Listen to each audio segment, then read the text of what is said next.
हो बाबा, सगळे आलेले आता सगळे जेवून गेले. भगवान बाबांचा मला अधिकार फक्त एवढाच सांगायचा आहे का, बाबांनी अन्नपूर्ण मातेला सांगितलं असावं, हे अन्नपूर्ण माते, ह्या कार्यक्रमासाठी, ह्या सप्त्यासाठी एवढे लोक येत आहे ना, तर एकही भाविक उपाशी जाऊ देऊ नये. हे काम जर कोणाचं असेल तर हे काम तुझं आहे. ऐका, अन्नपूर्ण माता बाबांवरती प्रसन्न व्हावे आणि भगवान बाबांनी तो चमत्कार करावा. येणारे 700-800 माणसं आणि हे 400-450 माणसं, एकही माणूस उपाशी जाऊन दिला नाही. अधिकार संतांचा, अधिकार भगवान बाबांचा आहे.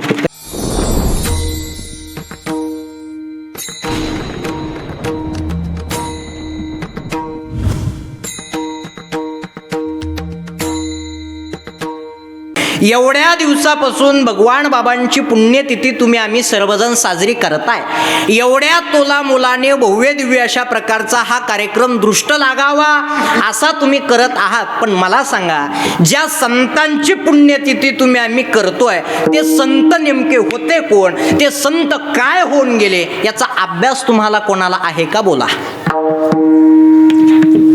आहे बऱ्यापैकी. माझ्यापेक्षा तुम्ही जाणकार आहात, माझ्यापेक्षा वयानं, ज्ञानानं, अनुभवानं तुम्ही ज्येष्ठ श्रेष्ठ आहात. एक वाक्य लक्षात ठेवा, ज्या महात्म्याची आपण पुण्यतिथी साजरी करतोय, ज्या महात्म्याचा एवढा थाटामटामध्ये आपण जल्लोष करतोय, ते संत महात्मे, ते महात्मे अगोदर कोण आहे त्याचं बारकाव्यानं थोडंसं चिंतन करणं हे फार गरजेचं आहे. आपण कार्यक्रम करतोय, बरेच जणाला हे माहीत नसतं काय होऊन गेले, काय होते, एवढा कार्यक्रम कशा निमित्त आहे, काय हे आपल्याला कळणं हे फार गरजेचं आहे. कोण संत होऊन गेले, काय संत होऊन गेले, कसे संत होऊन गेले, या जगाच्या पाठीवरती अनेक संत होऊन गेले. वाक्य लक्षात ठेवा, जगाचं कल्याण करण्यासाठी, तुमच्या आणि आमच्यासाठी, तुम्हाला आम्हाला, लक्ष देऊ नाही का, योग्य मार्गाला लावणारे जर कोण असतील तर ते साधू संत आहे. जगाच्या कल्याणात संतांच्या विभूती आणि देह कष्टविती परोपकारे किंवा येते उपकारासाठी आले गरजा.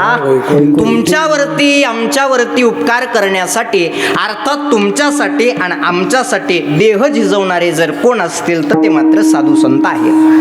काय म्हणे महाराज त्या साधू संतांचा चमत्कार? कोण होते महाराज ते संत?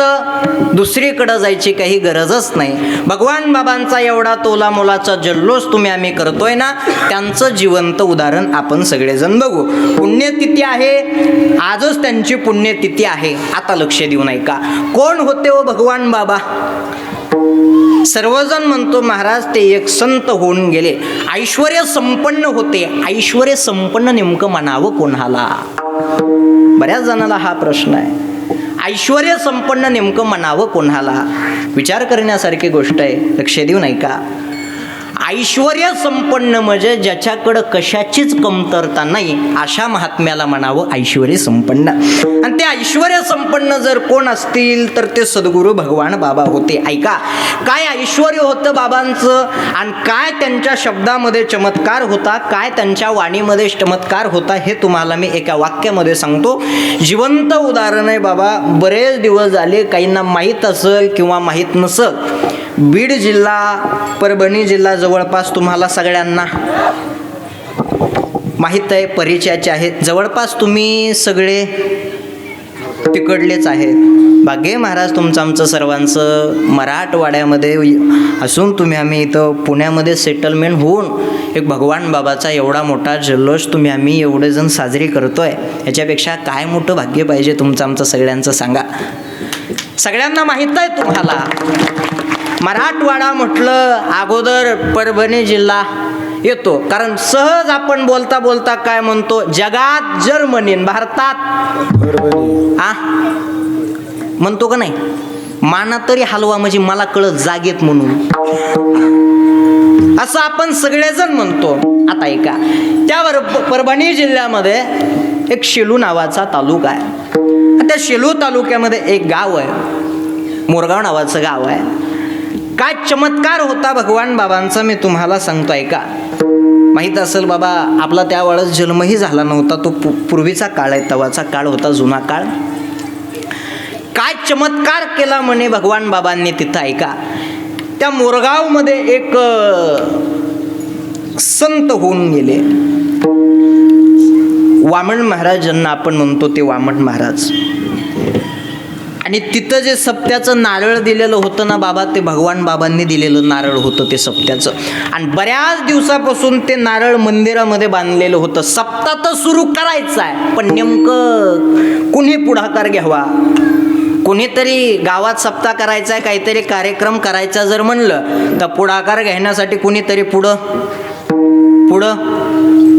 लागतं. बरोबर आहे का नाही? काहीतरी पुढं, तू हो पुढं, आम्ही आहेत तुझ्या पाठीमागं. बरोबर आहे का नाही? जसं आमच्या आदरणीय प्रशांत महाराज पाखरेंनी हा पुढाकार गेला, त्यांच्या मार्गदर्शनाखाली हा कार्यक्रम चालू आहे. तसं मार्गदर्शन करणारं कुणीतरी असावं लागतं बाबा. तसं म्हणे महाराज सप्ताह तर करायचा आहे, पण नेमकं कसा करावा, कोण आम्हाला सांगणार आहे? वामन महाराज म्हणले आपण सप्ताह करूया. चालतंय म्हणे, ठीक आहे, काही अडचण नाही. मग सप्ताह तर करायचा आहे, पण नेमका कसा करावा? मग आता हे सगळे भीमसिंह महाराजांकडे गेले. सांगितलं म्हणे महाराज आम्हाला सप्ताह चालू करायचा आहे, काहीतरी तुमचं मार्गदर्शन म्हणा, काहीतरी आम्हाला पाहिजे. ठीक आहे म्हणे, चालतंय. लक्ष देऊ नाही का?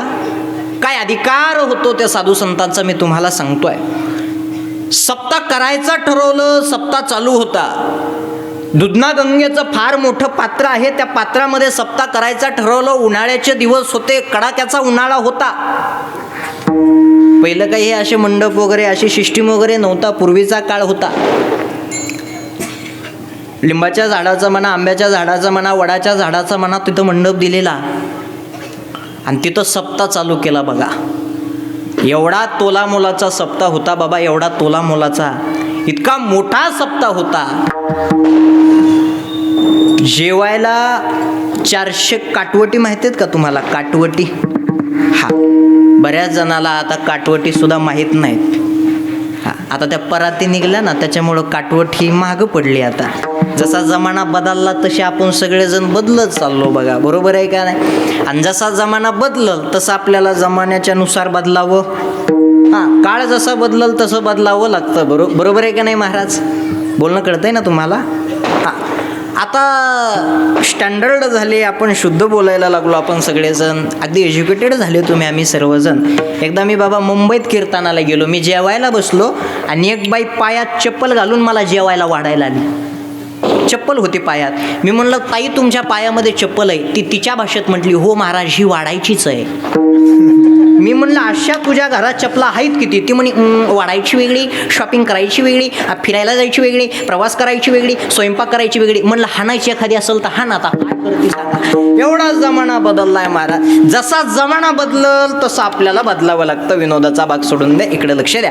काटवट तुम्हाला मला माहित आहे, ती भाकरी थापण्यासाठी 400 काटवटी होत्या. सकाळी 200 काटवटी आणि रात्री 200 काटवटी. एका एका काटवटीवरती 1-1, 2-2 बाई बसायचे आणि भाकर थापण्यासाठी 1-1 महिला 5-5, 10-10 भाकरी थापायची.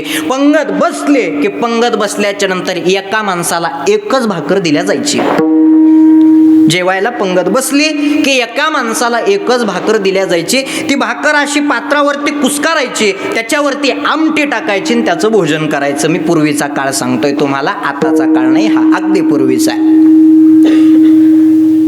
फार मोठा सप्ताह चालू होता, तोला मोलाचा सप्ताह होता बाबा. एवढं सुंदर जेवण, महात्म्यांच्या हाताने सप्ताह, महात्म्यांचं मार्गदर्शन, म्हणजे सोपं नाही. अगदी कार्यक्रम छान चालला होता बाबा. त्या दुधना नदीच्या पात्रामध्ये तो कार्यक्रम होता. ऐकताय तुम्ही सर्वजण? भगवान बाबांचं काय ऐश्वर्य होतं हे मी तुम्हाला सांगतोय. कड्याक्याचा उन्हाळा होता आणि ज्या दिवशी शेलूचा बाजार असतो ना, त्या दिवशी बाजार करून आलेले काही लोक म्हटले चला एवढा तोला मोलाचा सप्ताह चालू आहे ना म्हणे, तर एकदा सप्त्याला जाऊन येऊ. महाप्रसाद चालू आहे तिथं, काहीतरी प्रसाद घेऊन येऊ. गेले. 700-800 माणसं तिथं जातात भोजना करता. एक वारकरी बघतोय आणि वारकऱ्यानं तर येणारे माणसं बघितले. भीमसिंह महाराजांकडे गेला आणि सांगितलं महाराज 700-800 वारकरी येत आहेत भोजना करता, जेवणा करता. बघितलं म्हणे जा किचनमध्ये काही राहिलंय का बघा तिकडं जेवण्यासाठी. बाबा काय अन्नदान असेल त्या काळामधलं ना, 1 महिन्या अगोदर ती बाजरी दळण्यासाठी दिलेली होती. 1 महिन्या अगोदरपासून दळण्यासाठी ती बाजरी. किती कुंटल बाजरी लागली, किती कुंटल ज्वारी लागली हे कोणालाच माहीत नव्हतं. ते फक्त त्या गावच्या सरपंचाला माहीत होतं किती अन्नदान झालंय म्हणून. किचनमध्ये जाऊन बघितलं, तिथं स्वयंपाकघरामध्ये तर म्हणे शाबीत भाकर जे आहे, पूर्ण भाकर आता किचनमध्ये राहिलेली नाही बाबा. सवती भाकर राहिली नाही. जो कुस्कारलेला तो भाकरीचा चुरा आहे, तो फक्त तेवढा चुराच राहिलेला आहे. 400-450 माणसं हे अगोदर जेवायचे राहिलेले आणि बाकीचे काही 800-900 येणारे माणसं. प्रश्न पडला बाबांना, आता आपण सगळे जेवायचे राहिलो आणि हे बाकीचे जेवण्यासाठी येत आहेत, कसं पुरणार हे एवढं सगळ्यांना. प्रश्न पडला. आम्ही 400 राहिलो, काही अडचण नाही बाबा, घरी जाऊन काही करून खाता येईल, पण जे येणारे जे 700-800 भाविक आहेत यांना काहीतरी खाण्यासाठी द्यावा लागेल ना. एवढ्या आपल्या सप्त्यासाठी येत आहेत, उपाशी पोटी जाऊन देऊन कसं जमणार आहे. नाही जमणार म्हणे. माणसं आली, बाबांनी सांगितलं काहीच काळजी करू नका, पंक्तीला बसवा. बसवले, ते सगळे पंक्तीला बसवले बाबा. आता लोक म्हटले हे 400-450 आणि ते येणारे 700-800 माणसं जेवायला, शिल्लक तर काहीच राहिलेलं नाही आणि बाबा तर पंक्तीला बसवा म्हणतायत. आता नेमकं काय करायचं. महात्मे होते बाबा, काही बोलता सुद्धा येत नव्हतं. लोक पंक्तीला बसले आणि सांगितलं म्हणे इथं शाबीत भाकर कुठं असेल तर बघा. निष्ठावंत वारकरी होता, विना घेतलेला होता, गळ्यामध्ये विना होता बाबा. त्यानं सांगितलं म्हणे शाबीत भाकर फक्त एका ठिकाणीच आहे म्हणे. कुठं? ज्ञानोबारायांचा, तुकोबारायांचा आणि भगवान बाबांचा जिथं फोटो ठेवलेला होता ना, त्या फोटो पुढं प्रसाद म्हणून तिथे एक शाबीत भाकर ठेवलेली होती म्हणे. तेवढी एकच भाकर आहे, आणा म्हणे ती भाकर.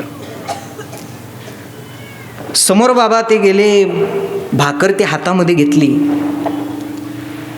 भगवान बाबांच्या फोटो समोर हात जोडले आणि सांगितलं बाबा काही चुकलं हुकलं असेल तर माफ करा. एवढे भाविक सप्त्यासाठी येत आहेत, एवढा टोला मोलाचा हा सप्ताह चालू आहे, कडाक्याचा उन्हाळा आहे, उन्हाळ्याचे दिवस आहेत, 700-800 भाविक जेवण्यासाठी आलेत आणि इकडं जर बघितलं तर भोजनासाठी काहीच नाही हो बाबा. टप टप डोळ्यातून पाणी आलं महाराज. त्या गंगेच्या पात्रामध्ये डोळ्यातलं पाणी पडलं. मोती जसे पाण्यात पडावे ना, तसं ते डोळ्यातलं पाणी गळत होतं बाबा. ऐश्वर्य संपन्न होते. हात जोडले सांगितलं बाबा एवढा तोला मोलाचा आम्ही सप्ताह करतोय ना, तुम्हाला काहीतरी करावं लागेल बाबा. येणारे भाविक हे उपाशी जाऊन देऊ नये. एवढा तोला मोलाचा सप्ताह हा कोणाचा जर असेल ना तर बाबा तुमचा सप्ताह आहे, तुम्ही काहीतरी करा. हात जोडले भगवान बाबांसमोर आणि जी शाबीत भाकर होती ना ती भाकर कुस्कारली आणि सांगितलं जिथं त्या भाकरीचा चुरा आहे ना त्याच्यावरती ते टाकून द्या म्हणे. दिलं ते त्याच्यावरती कुस्कारलेली भाकर टाकून दिली. बसवा म्हणले पंक्तीला लोक. सगळे पंक्तीला लोक बसले आणि सगळ्यांना वंजळ वंजळ वंजळ. बाबा भाकरीचं जसं भाकर 1 द्यायची, 1.5 द्यायची, 2 द्यायची हे जसं कळतं ना तसं कुस्कारलेल्या चुऱ्याचं कळत नाही नेमकं किती द्यायचंय. वंजळ घ्यायचे आणि ताटात टाकायचे, वंजळ घ्यायचे आणि ताटात टाकायचे. पंक्तीला बसलेले लोक म्हणले दादा त्या दिवशी फक्त एकच भाकर होती, आज जास्त दिसायला. पोटभर 700-800 आणणारे माणसं पोटभर जेवण करून गेले. बाकीचे राहिलेले 400-450 माणसंही जेवून गेले. आणि बाबांनी सांगितलं म्हणे आता तिकडं काही राहिलंय का बघा. म्हणे बाबा आता किचनमध्ये काही राहिलेलं नाही. सांगितलं सगळे आलेले जेवले का? हो बाबा सगळे आलेले आता सगळे जेवून गेले. भगवान बाबांचा मला अधिकार फक्त एवढा सांगायचा आहे का, बाबांनी अन्नपूर्ण मातेला सांगितलं असावं हे अन्नपूर्ण माते ह्या कार्यक्रमासाठी ह्या सप्त्यासाठी एवढे लोक येत आहे ना, तर एकही भाविक उपाशी जाऊ देऊ नये. हे काम जर कोणाचं असेल तर हे काम तुझं आहे. ऐका, अन्नपूर्ण माता बाबांवरती प्रसन्न व्हावे आणि भगवान बाबांनी तो चमत्कार करावा. येणारे 700-800 माणसं आणि हे 400-450 माणसं, एकही माणूस उपाशी जाऊन दिला नाही. अधिकार संतांचा, अधिकार भगवान बाबांचा.